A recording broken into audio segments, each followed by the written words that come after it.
Welcome to Midnight Guest. If you're hearing my voice, it's already too late to turn back. You've accepted a mission others were too afraid to face. Some call it brave, others call it foolish. But whether you make it through depends on how closely you follow the rules. Rule 1, don't use force. If something won't open, it's not meant to. Rule 2, don't touch anything above 1.70 meters. Rule 3, locked doors are locked for a reason. Some doors should never be opened. Remember these rules, because tonight I'll tell you 3 stories, and each one will test how safe you really are.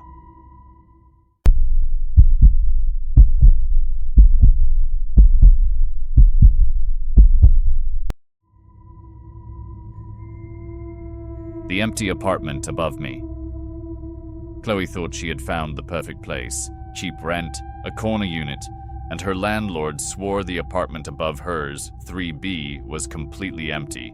No tenants, no furniture, nothing but dust.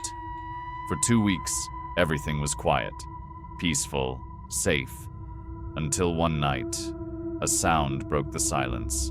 At first, just a dull thud. She told herself it was nothing. Pipes, old wood. She forced herself back to sleep.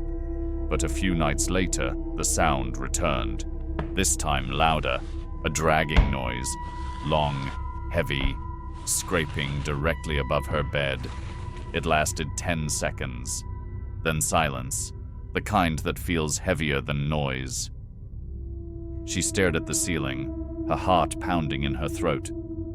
The landlord said the apartment was empty. So who was moving furniture in the middle of the night? Then came the footsteps. Slow, deliberate, heel, toe, back and forth, always between 2 and 3 in the morning. She lay frozen under her blanket, her chest tight, her hands trembling. Every night, the same steps. After a week, she called the landlord. His voice was sharp. 3B is vacant, locked, empty. Old buildings make noises. You'll get used to it. But Chloe couldn't.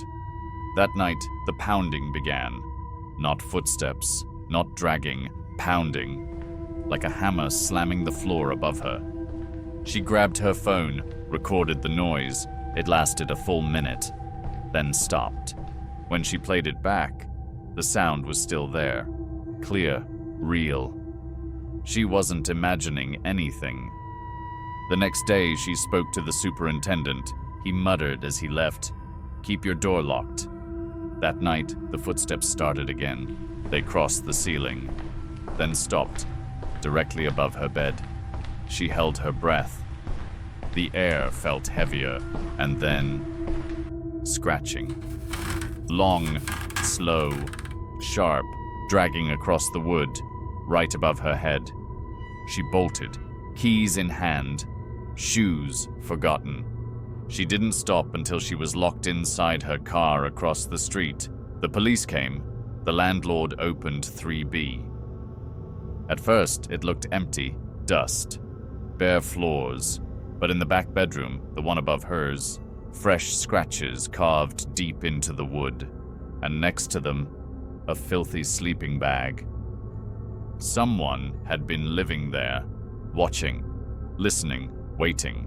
He had slipped in through a broken bathroom window, but he escaped before the police arrived. Never caught. Chloe broke her lease the next morning, and even now, in her new home, sometimes she wakes in the night, certain she hears scratching above her head. If you're hearing this, check your ceiling, and before you turn away, leave a like and subscribe. Because the next story begins with something far more ordinary. A knock at the door.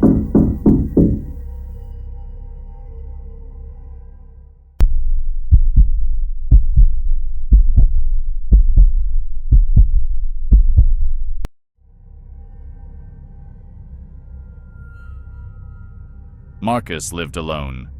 Small house, quiet street, safe neighborhood. One Saturday afternoon, a knock came at his front door. Software, patient, polite, he looked through the peephole. A woman stood outside, late 30s. Her clothes were worn. Her smile looked practiced. He cracked the door, but kept the chain on. "Can I help you?" Her voice was warm. "My car broke down just up the street. My phone died. Could I come in to use yours?" Marcus hesitated, his stomach twisted. Something wasn't right. "I can call for you," he said. "Just give me the number." Her smile faltered. Her tone changed. "No, it has to be me. They won't talk to anyone else." Her voice sharpened. And then Marcus saw it. Movement in the bushes. A man. Crouched, hidden, watching. Marcus's blood turned to ice. This wasn't a woman in need. This was a trap. He slammed the door and locked it. Instantly, the woman's mask fell. She pounded on the door with both hands. "Let me in!" she screamed. From the back of the house, another sound, the rattle of a window. The man was trying to pry it open. Marcus grabbed his phone, whispered his address to the 911 operator.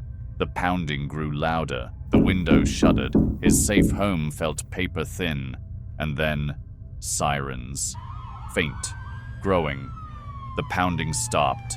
The rattling ended. Silence. Marcus peeked through the blinds. He saw them both, running down the street, disappearing into the distance. The police arrived but found nothing. They told him drifters sometimes prey on the cautious, waiting for a man alone, pretending to need help. Marcus never saw them again.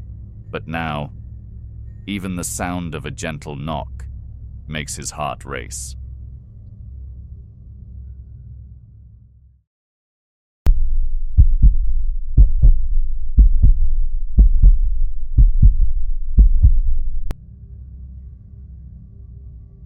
Kate was 16. Her parents left for the night. She was home alone. She followed her routine, brushed her teeth, put on pajamas, checked the locks, went upstairs, left her bedroom door slightly open. She scrolled her phone until sleep pulled her under. Hours later, a noise woke her. A soft shuffle. She froze. Her heart pounded. Maybe a dream, but then it came again. Louder, dragging, fabric against floorboards. And it wasn't coming from outside, it was inside her room, under her bed. Her hands trembled as she reached for her phone. The glow lit the floor. She leaned over slowly, shining it into the dark gap below. At first, just dust. A sock. Nothing. Then she saw him, curled against the wall. Jeans, dark hoodie, knees to chest, completely still. Kate froze, her body stiff. She couldn't scream. She couldn't breathe. He didn't move either. It was like he was waiting for her. And then, slowly, his head began to turn toward her. Kate didn't wait to see his face. She bolted from the bed, keys in hand, ran down the stairs, burst out the door, locked herself in her car. From there, she called her parents. Then the police. When they searched the house, they found the downstairs bathroom window unlocked. But the boy was gone. Nothing stolen. No trace, just the sickening memory that he had been there, lying inches beneath her while she slept. Kate never slept in that room again. And even now, she swears sometimes she feels eyes staring from beneath the mattress. Safety is fragile. A sound above your head, a knock at your door, a shadow under your bed. Locks don't guarantee safety. Doors don't guarantee safety. And walls don't guarantee safety. The scariest part isn't what might be outside, it's what already knows the way in.